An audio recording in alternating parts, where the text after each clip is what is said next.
is apparently the word formula. So that is gone.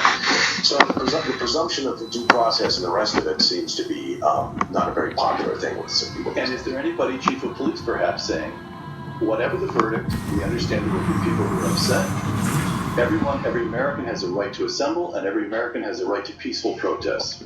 I emphasize people. Here's what we will permit, and here's what we will simply not permit. Is there anyone saying that kind of thing to lay the predicate for police action if things get rough?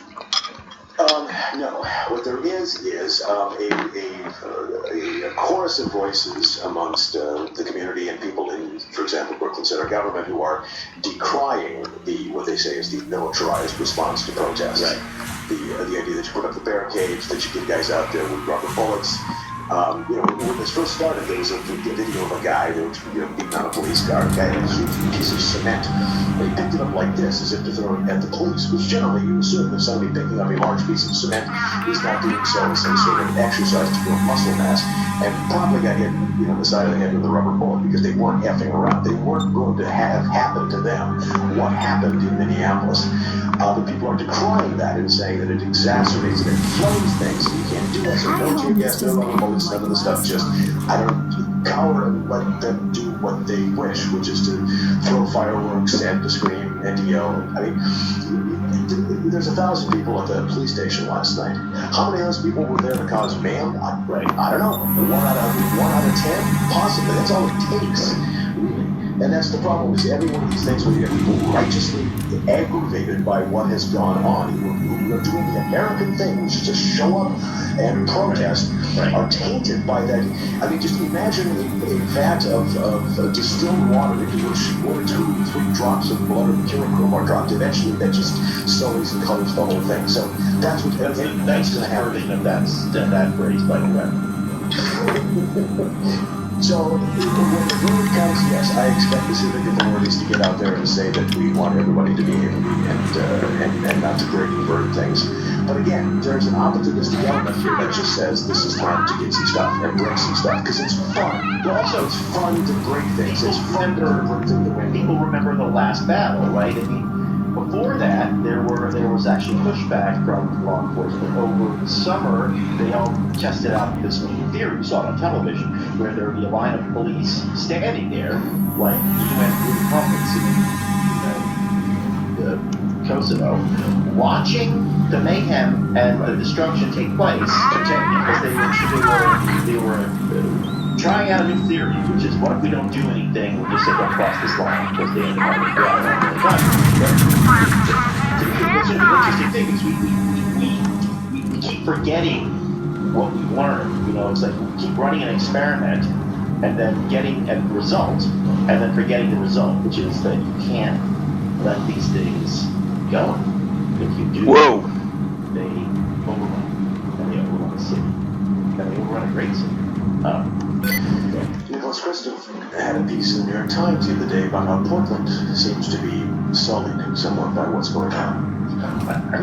And it's nice for the light bulb 10 watt that it finally is taking on over his head, but it's an interesting piece, and I'm just wondering how long before he gets the Times for such things that we're going to pull. Are you going to assume that what's going on in Portland is not righteous in every respect? I tell you, well, it's sitting around sitting, and when it happens, we won't be hungering in place. But at least I wouldn't fear sort of hungry in place. That's the thing. I don't have to worry about that. I'm starving about that, because I'd rather go downstairs and get something to throw on the grill. And that sounds like Master of the Red Death. Throw on the burger, all the same good sound around, but you do have to eat. And the good thing is I've got some good stuff to eat, because I have got stuff from Butcher Box. It's not always easy to find, you notice. The inconvenience of it all isn't enough to deter you from the prices the prices that are going up. What a surprise! Inflation, big sudden surprise. Well, there's a way to skip the hassle, have great selections, and enjoy it for a great price. Luckily, today's sponsor, Butcher Box, brings that everyone deserves high-quality, humanely sourced meat. Enjoy grass-fed finished beef, free-range organic chicken, heritage-free. 3, 2, 1. Enjoy grass-fed, finished beef, free-range organic chicken, heritage food pork, whole wild caught salmon, and for only around $6 a meal. Each box has 9 to 11 pounds of meat. That's enough for 24 individual meals. Boxes are packed fresh, shipped frozen, vacuum sealed, and it stays that way. No added antibiotics or hormones ever. It's the way it should be, frankly. The best meat shipped right to your door. And for limited time, Birchbox is offering new members a free Essentials bundle in the first box. Who do you think Essentials, what that's going to be? 3 pounds of chicken breast, 2 pounds of pork chops, and the 2 pounds of ground beef, all for free in the first box. Just go to butcherbox.com/ricochet.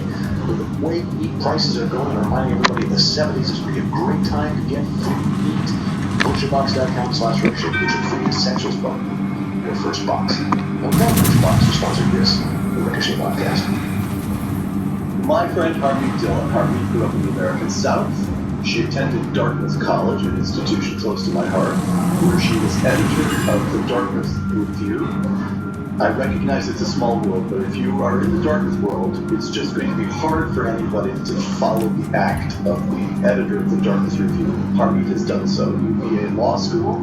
She's now here in California. She's a champion of causes that other people are willing to give up as lost, including the California Republican Party. More to the point, she has founded her own law firm, and in recent months, she's just filed a suit against Twitter. We'll come to that in a moment, but in recent months, she has participated in 1, 2, 3 suits against the state of California's lockdown that went all the way to the Supreme Court, and that she won. Harmeet, welcome. Thanks for joining us. Thanks for having me. I've been a listener and a fan of this podcast. Along with Bob Long and James Lilas, who think that they'll put their elbows out and crowd at any moment, so let me just get it going. Can you describe why sue the state of California? Why not just wait for the COVID thing to end, which will, it won't be weeks, it will be months.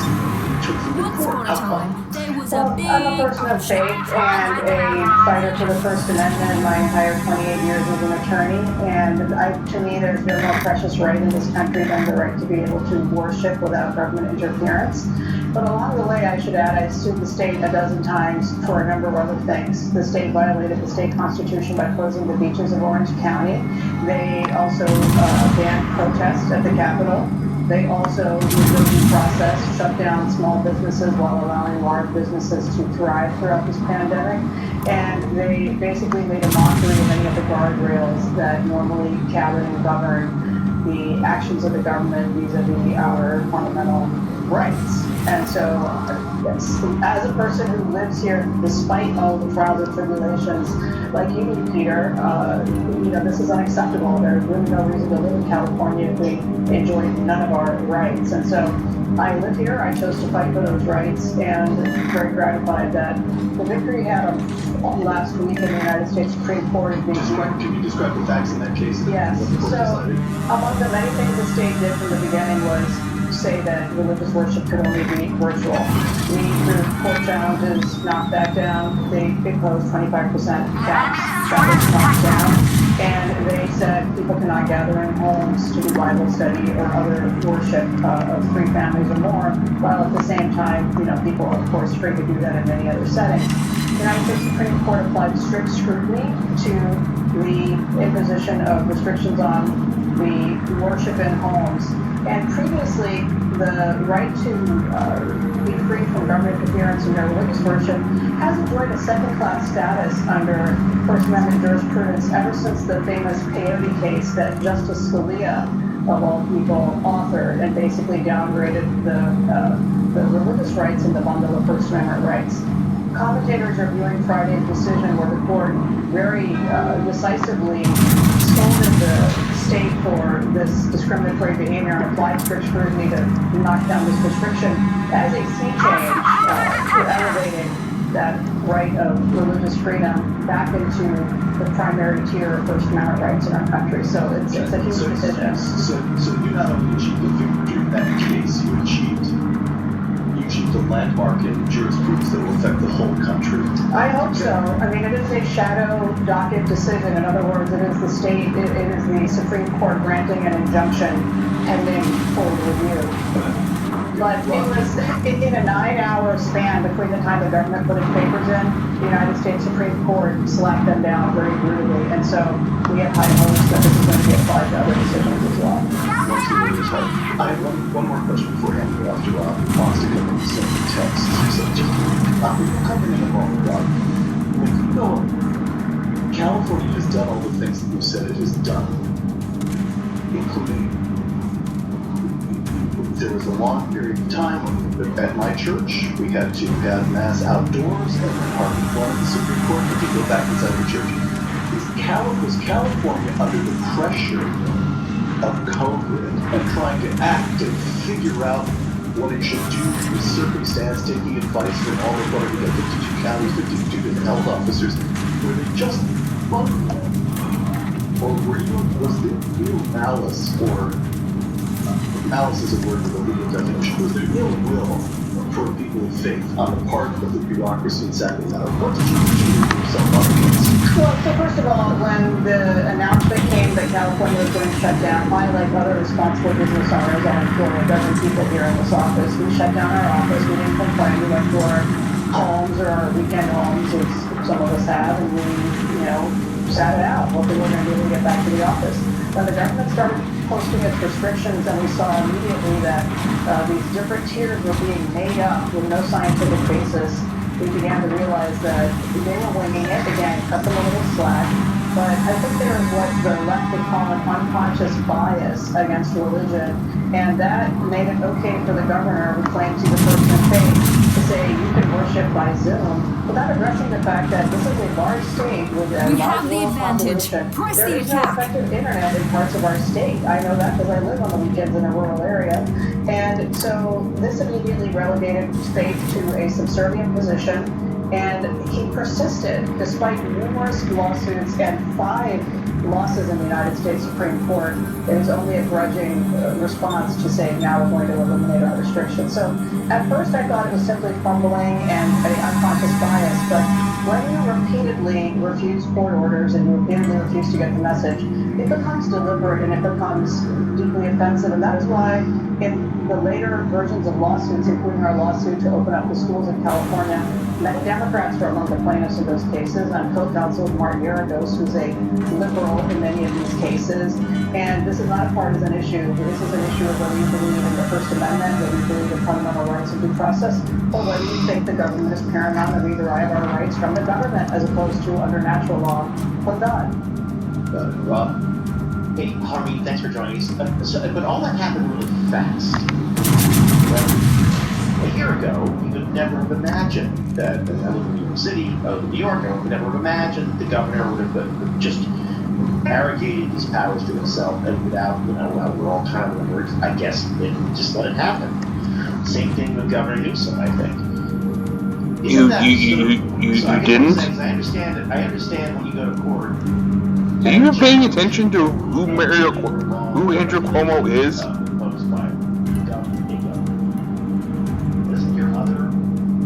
Isn't the other battle you're fighting against the kind of forgetfulness that people have, of the kind of feelings they have to sort of shrug and say, oh, okay, I'll wear 6 masks, okay, they're going to close the school, okay. I don't think people are storming the barricades. No, not at all. I'm not sure that's the thing that maybe they should do. Well, I think you're right that over time we've become conditioned as the government grows, as we have Department of Education, Department of everything, like non-doctors dictating medical outcomes affecting in Los Angeles County 10 million people. The health department person there is not a doctor. She has more power than the potentates of third world countries and states in the United States. And so we have come culturally for decades to accept the government playing a overweening place in our lives. And the United States Supreme Court, before I won 3 times, we lost many times. And we lost with Justice Roberts and others offering opinions saying, oh, there's a pandemic. The government uttered the P word. and the government gets to do whatever it wants. Federal judge after federal judge cited a 1903 opinion, Jacobson versus Massachusetts, maybe 1905, that predates all of the tiered scrutiny that the courts have been dropping, and said, oh, there's a pandemic. The government has emergency powers and they can do whatever they want. I think it's shocking that left and right forces in this country simply sat aside and said we should trust the government. We should trust the science, as if the science is some kind of a mantra that is fixed in time and that doesn't evolve. I studied science. I was actually pre-med graduate before I went into majoring in the classics, and so I know some science. I've dissected frogs and deer and done experiments. So my father was a doctor. Both my grandfathers were doctors, and I don't venerate what Dr. Fauci said that one thing a day and changes it a few days later. So there has been a collective suspension of a normal critical thinking in this crisis that I hope is not a one-way rapid. I think that we would wake some people up by fighting, but it was a lonely battle for many months. I think you're right that you did wake some people up. I mean, just on a practical level, your argument for churches, I mean, that's let's just be honest. Church going is a theoretical issue for the majority of Americans. The majority don't go to church. So we're using church going and church closings as a kind of canary in the coal mine. When it came from the churchgoers, I said nothing. It does seem like he arrogated an enormous amount. Operation ends in 5 minutes. Enormous amount of our own sort of sovereignty. Once upon a unelected time, bureaucratic they're doing class well. who Keep are up the basically fine work, doing and then it what they're dies. supposed to be doing. I mean, Dr. Fauci's kind of doing what you want the chief medical officer of the country to do, which is to say, everybody stay home because it's dangerous out there. But we don't seem to have reclaimed our own personal responsibility and personal risk and risk appetite. You can see that changing. Well, look, what I see here, and of course California is somewhat of a unique situation because it is a one-party state. But even a one-party state, we obviously have the doctors, they can urge the caution. What you expect to have is the government then balancing the risks and the rewards. We didn't have that.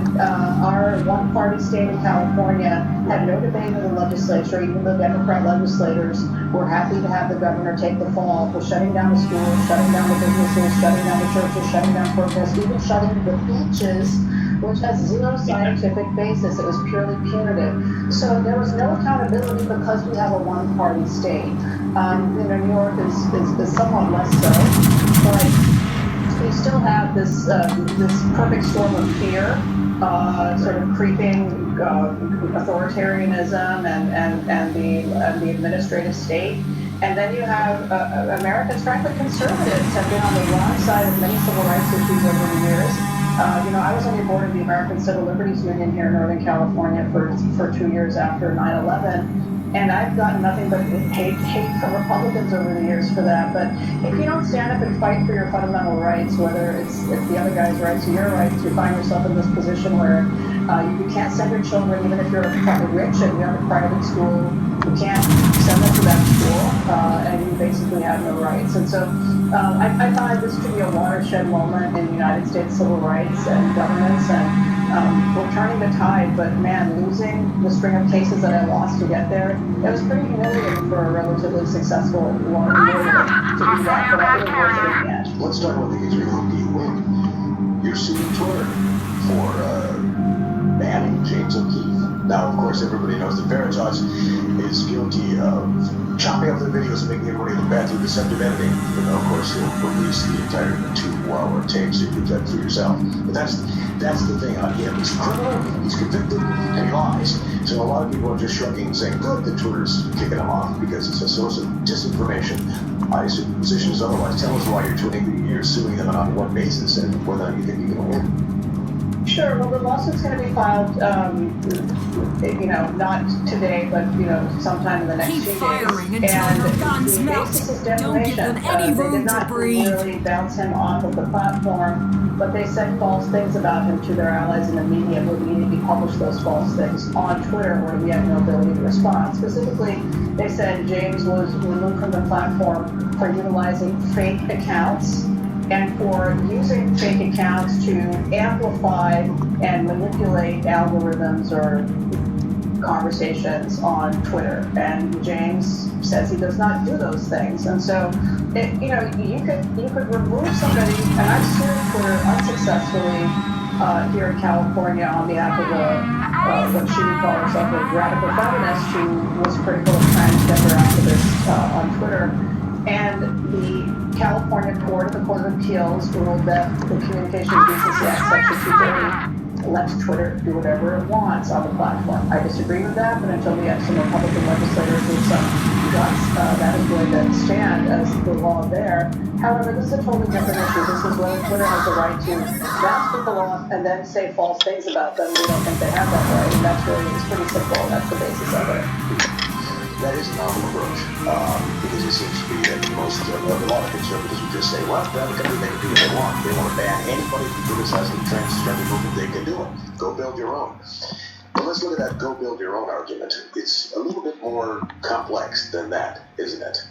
Well, absolutely. Go build. First of all, they can ban anybody they want is itself false premise, because every user of Twitter or any of these platforms, Ricochet, you enter into a contract that governs the terms of service of your conduct. And in Twitter's case, they enumerate types of behavior